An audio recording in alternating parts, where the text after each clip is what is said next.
இந்த வெயில் காலத்துலங்க பர்டிகுலராக குழந்தைகளுக்கு அம்மை நோய் வருது. ஸோ இந்த அம்மை நோயால் குழந்தைகள் ரொம்ப டயர்டாயிடுறாங்க. ஸ்கூல் போகும்போது ரொம்ப படிக்கிறதுக்கே ரொம்ப டயர்டாக ஃபீல் பண்ணுறாங்க. இந்த நோய், இந்த அம்மை நோய் வெயில் காலத்தில் ஏன் வருது, அதே சமயத்தில் இதை எப்படி ப்ரிவென்ட் பண்ணிக்கலாம் அப்படின்னு தான் இந்த வீடியோவில் நம்ம பார்க்க போகிறோம். என்னை ஃபாலோ பண்ணிவிட்டு வீடியோவை ஸ்கிப் பண்ணாமல் பாருங்கள். வெயில் காலத்தில் அம்மை நோய் வர்றதுக்கு மெயின் காரணம் உடலுடைய அதிக வெப்பம், அது இல்லாமல் உடலோட நீர்ச்சத்து குறைபாடு. இது மட்டும் காரணம் இல்லைங்க. இதில் சுகாதாரமற்ற முறையில் ஏதாவது உணவு பண்டங்கள் இருந்தால் அது ஈஸியாக அஃபெக்ட் ஆகும். டீஹைட்ரேஷன் ஆகும்போது, உள்ள இன்ஃபெக்ஷன் அதிகமாகும்போது ஆட்டோமேட்டிக்காக என்ன ஆகும்னா நோய் கிருமிகளுடைய தாக்கம் ரொம்ப அதிகமாக இருக்கும். இதனால் ஸ்கின் ரேஷஸ் இந்த மாதிரி கூட வரும்.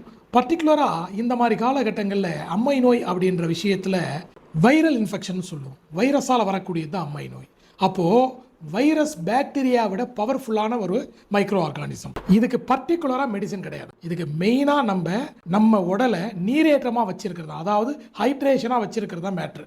பாடியை ஹைட்ரேஷனாக வச்சிருக்கணும்னா, ஸோ இந்த சம்மரில் கிடைக்கக்கூடிய வெள்ளரி பிஞ்சு, நீர்மோர், பனவெல்லம், பானகம், இளநீர், நுங்கு, முலாம்பழம், மாதுளம்பழம், தர்பூசணி, இப்போ சொன்ன எல்லாத்தையுமே ஒரு இடைவேளையில் பர்ஃபெக்டாக ஒரு நாளைக்கு இது அதுன்னு கரெக்டாக எடுத்துக்கணுங்க. இதை எடுத்துக்கிட்டாலே பாடி ஹைட்ரேஷனாக இருக்கும்.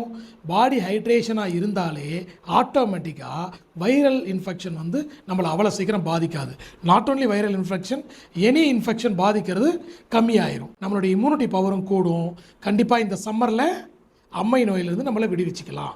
பட் இருந்தாலும் பாடியில் ஸ்கின்னில் ஏதாவது டிஃப்ரெண்ட்டான ரேஷஸ்ஸு, ரொம்ப ஹீட் அதிகப்படியான சோர்வு அப்படின்னு குழந்தைங்க ஃபீல் பண்ணுறாங்கன்னா கண்டிப்பாக பக்கத்தில் இருக்கிற டாக்டர்கிட்ட காட்டுங்க.